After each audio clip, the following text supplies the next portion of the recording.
Ángela Rojas, soy bióloga y actualmente coordino las actividades de la Reserva de Semillas en Pronatura Veracruz. Colectamos la semilla, la almacenamos un tiempo y a medida que se van presentando los proyectos o las necesidades para donar estas semillas o para implementar sus usos en proyectos de restauración, se van sacando las semillas. Entonces, en ese sentido, tanto el Banco de la UNAM como en este caso la Reserva pues cumplen un papel importante en conocer la biodiversidad y en este caso para el proyecto pues qué mejor que poder ya tener como ciertos sitios localizados para ir a colectar estas plantas nativas.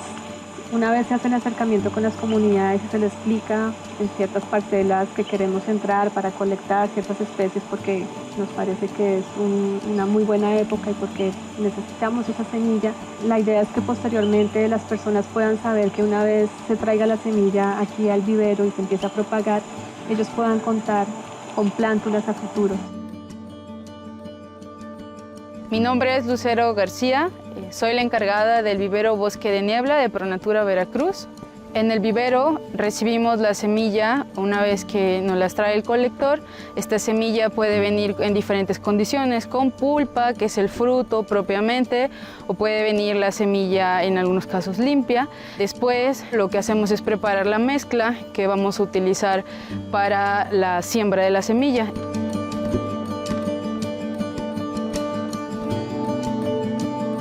Una vez que la semilla germina, tenemos la plántula, pasamos a la parte de trasplante. Y bueno, aquí cuando la plántula llega muy pequeña, se empieza a dar un mantenimiento.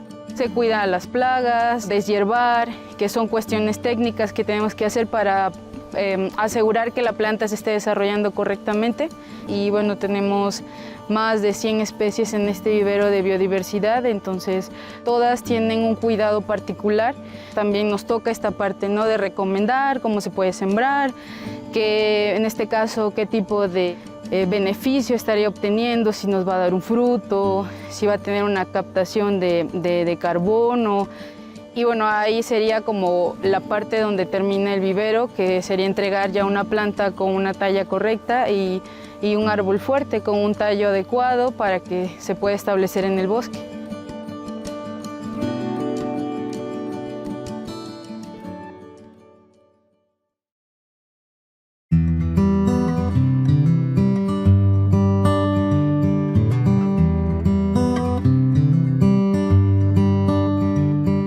Estamos aquí en la finca Barriales, en Teocelo, y estamos realizando los registros de fijación de carbono, de la biodiversidad de sombra que se utiliza para el cultivo de café.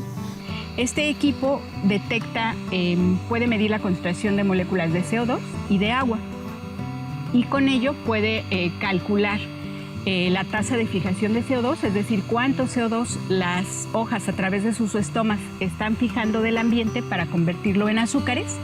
Y también podemos medir cómo la hoja está tomando esos fotones para transformarlos en energía química a través del transporte electrónico fotosintético. Tenemos que dejar recubierta la hoja por lo menos 20 minutos.